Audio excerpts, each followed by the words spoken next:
ছোটদেরকে ভালোবাসা এবং বড়দের প্রণাম শ্রদ্ধা জানিয়ে শুরু করছি আজকের সত্যি ভৌতিক ঘটনার এপিসোড 2। আজকের ঘটনা পাঠিয়েছে মিস্টার অগ্নিবাণ মণ্ডল। তার রাত্রেবেলা টিউশন থেকে বাড়ি ফেরার অভিজ্ঞতা সে শেয়ার করেছে। ঠিক যেভাবে লিখেছে আমি ঠিক সেভাবে পাঠ করে শোনাচ্ছি। দাদা, তখন আমি ক্লাস 12-এ পড়ি।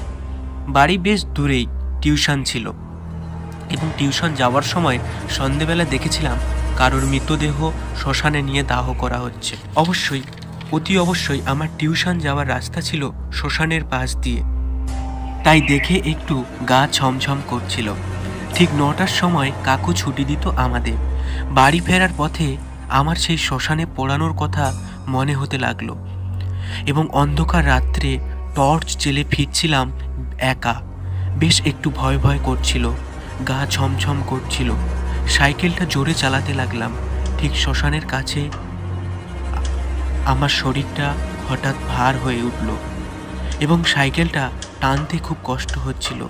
বেশ ভয়ও পেয়ে গিয়েছিলাম দাদা, এবং খুব কষ্ট করে সাইকেল চালিয়ে আমি ঘরে আসি।